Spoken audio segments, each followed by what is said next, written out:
Greetings and welcome to Tea with Todd number 4. Today I'm going to wax poetic on none other than virtual pinball and real pinball.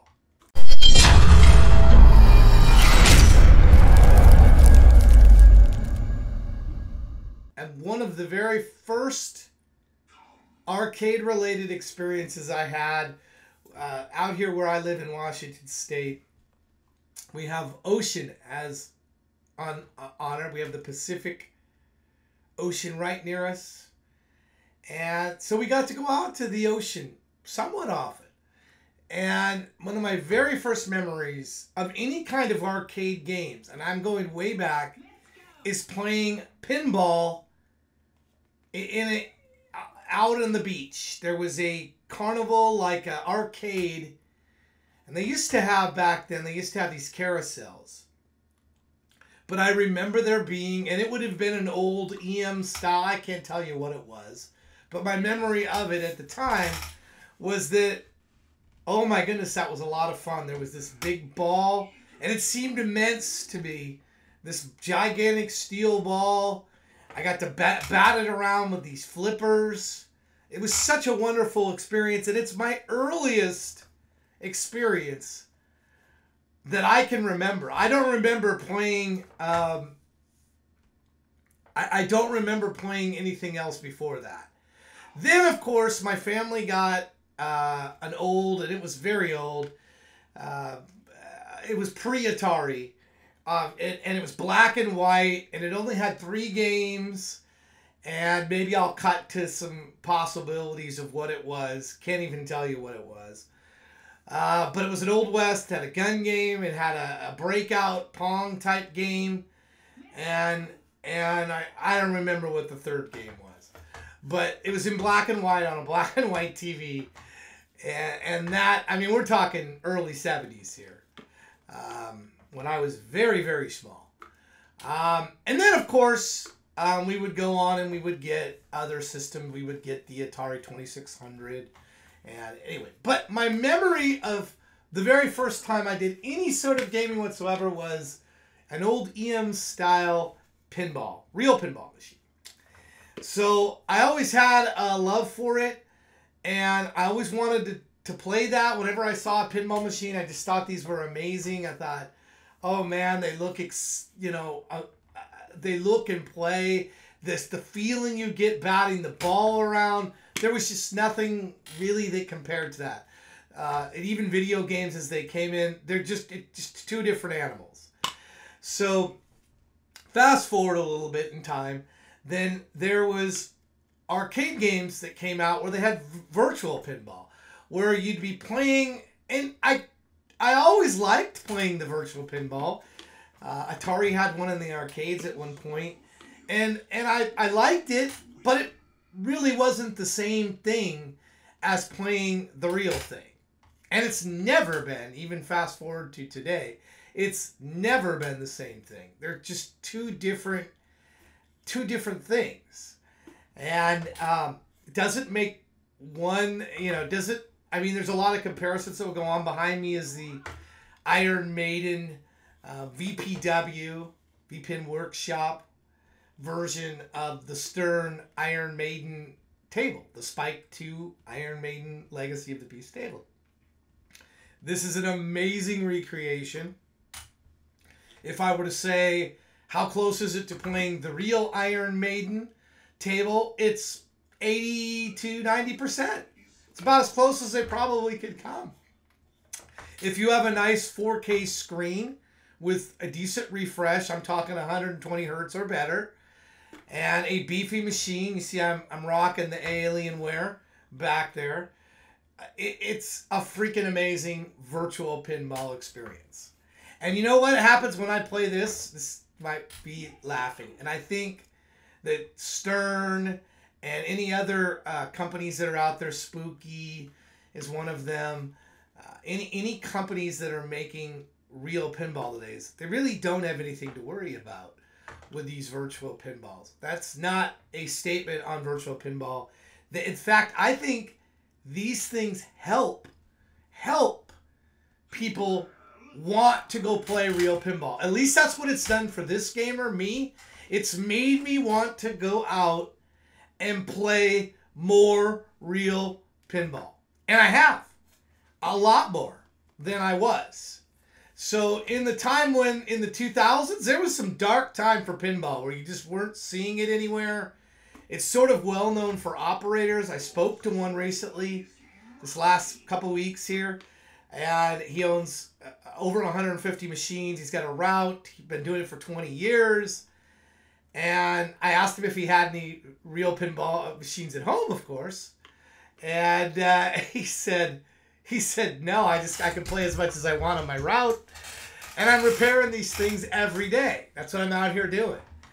And I think I gotta go back in time. I'm kind of bouncing around story wise. We'll come back to Iron Maiden and Stern and real pinball and virtual pinball in a moment. But I owned when our kids were young, we had an opportunity to purchase an 8-ball machine. And they were so excited. I mean, our kids were really, really young. Now they're in their 30s, and we've got grandkids, and such begins the cave of life, right? Grandkids are wonderful. And I've tried to get them into pinball. Moderate interest from them. But I sort of digress. We had this 8-ball machine, and oh my goodness. When we first got it set up, we played it a ton. And then it started breaking down. And this is where real pinball takes a piece out of your gaming heart, because you're going to spend on some of these machines a great portion of your time repairing them. And that's what happened to us. I mean, it would work. Sometimes it would only work a few days before something would break on this thing. And I was not super skilled about any of this. I didn't know what the heck to do with these machines. They were alien to me. My uncle repaired organs. So he came and taught me, look, you got to look at the schematic, you got to trace. And a lot of stuff he was telling me was just, it was way over my head. But he taught me some basic things. And other than cleaning the machine, which is about all I knew how to do, was clean the machine and replace lights, and the rubbers around the flippers and other things. There's rubbers you need to replace, and you also need to wax the table. These kinds of things I didn't have any problem doing. It was the other things where you're getting out the soldering iron and having to trace wiring problems.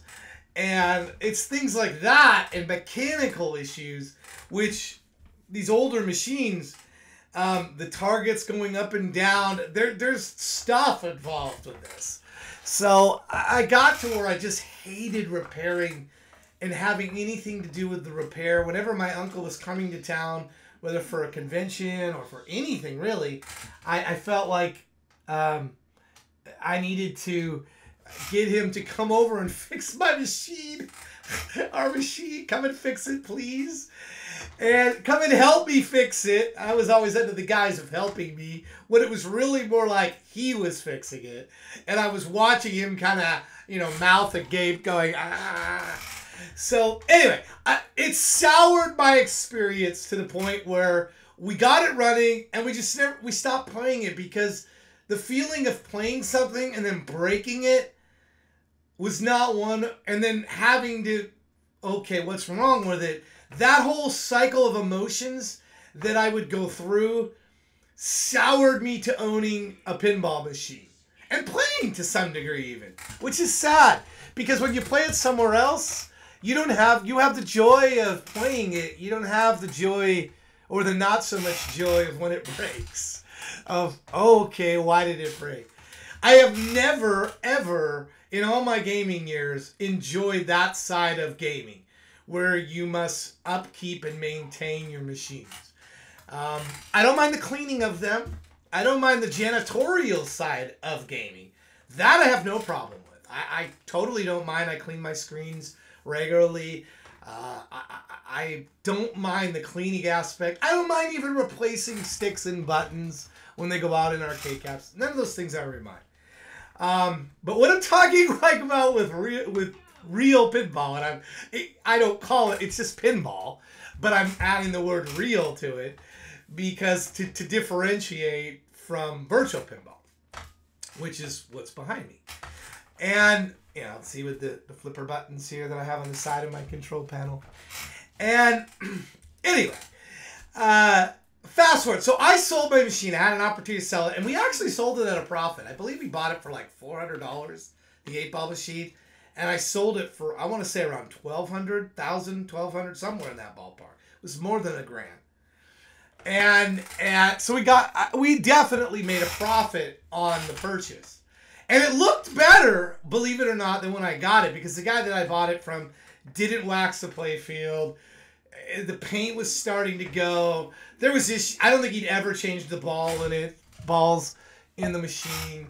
I mean, there was issues with it when we got it. And we made it better, really, than when we sold it. It was better than when we bought it. And I told my wife, never again gonna buy a pinball machine. Just gonna play it.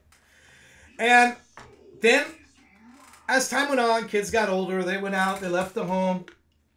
And now, fast forward to more virtual pinball became, with the game systems, the console systems, became better. A company called Zen. You might be familiar with them. The Pinball FX, then the FX2, then the FX3. I started to really get back into pinball again. Then I started to go out and try and find it somewhere. And there would be a few bars and some other places. But as I got back playing virtual, it reignited the flame in me to play real pinball. And recently, I'd say within the last 3 years, when I got the At Games Legends pinball, I really got excited, and I also got the Star Wars arcade 1-up, which is a whole other can of worms there. I really dislike that. I've only played it about 6 hours. So I'm not a fan of the arcade 1-up Star Wars pin. I still have it, but literally have played it less than 7 hours. $700 for 7 hours, not good use of my money. The Legends Pinball, however, hundreds of hours I've played that. Really got a lot of enjoyment out of it. I did the whole OTG thing where you hook a PC in. So I went out and got a inexpensive gaming PC, an HP, about $600. Had a 1650 Super card in it. Plenty enough powerful to power what I wanted to do on the At Games Legends Pinball. But then I saw these people with 4K screens in the virtual pinball world. And I saw them having this really good looking screen, and they were talking about this better experience that they could have by increasing the refresh rate, buying a better monitor. And then I looked at my Legends Pinball and I'm like, do I really want to like mod this out further, rip the screen out? I will lose the stock games, which I'm one of, it seems like maybe I'm in a minority, but I actually like playing the stock games on the Legends Pinball. If that's also your case, please join me in there. But I've spent literally hundreds and hundreds of hours playing those games. And no, they didn't look as good as people with better systems, but I've never been one in gaming to own a better system until this year. Until this year, I finally did own a better system, and it's behind me. But it cost a lot of money to get this.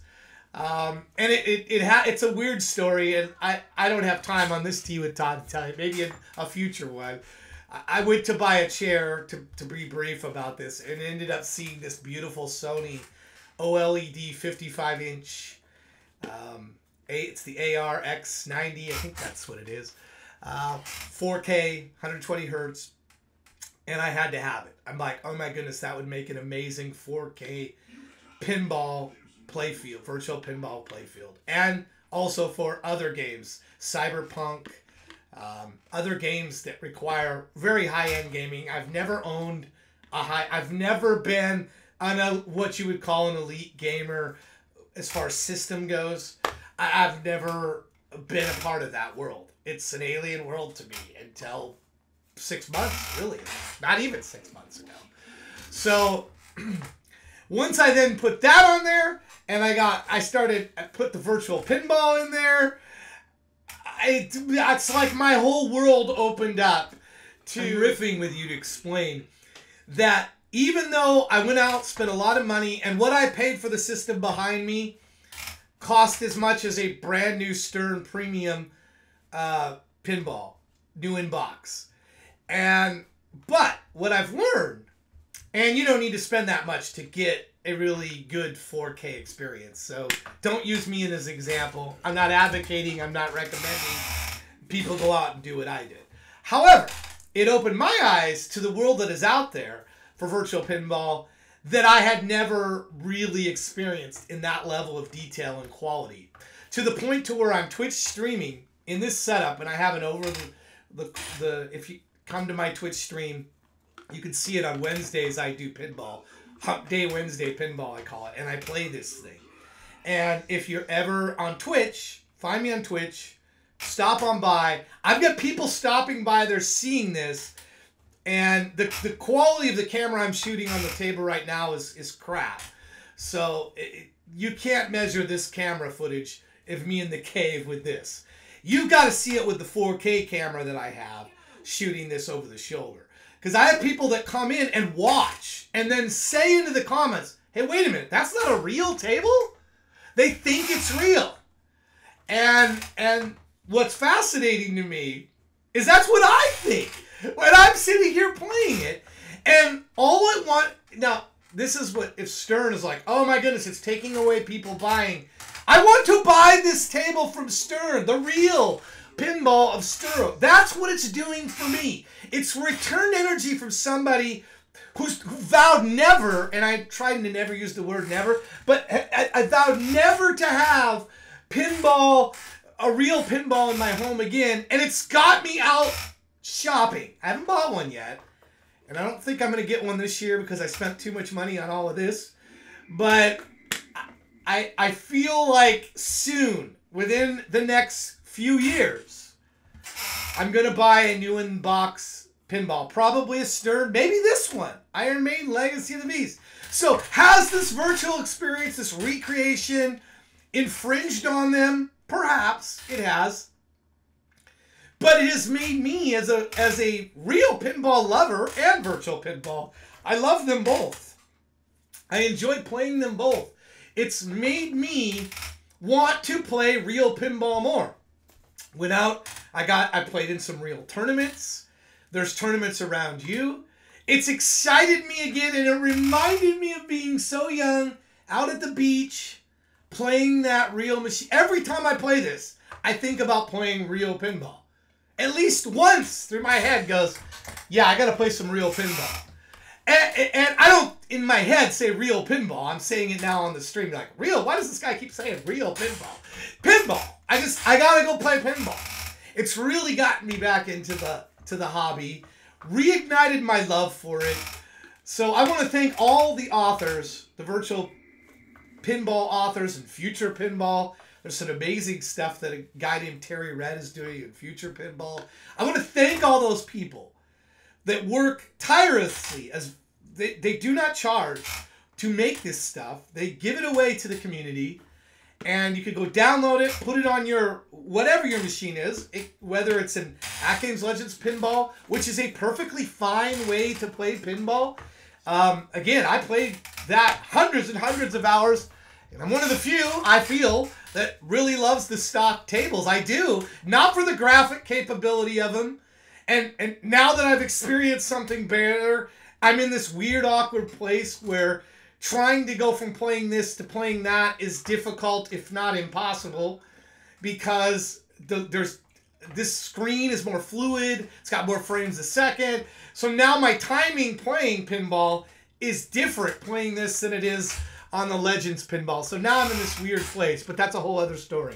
I just want to say, as I wind this down, and the 20-minute timer is about up, I don't think this is hurting. Do you? Do you think virtual pinball is hurting real pinball? I don't think it is. Tea with Todd number 4. Let's have a good discussion about this in the comment area. I don't think it is. I think, maybe I am. Maybe I'm the alien guy. I don't think it's hurting. I don't think it's hurting pinball. I think it's helping.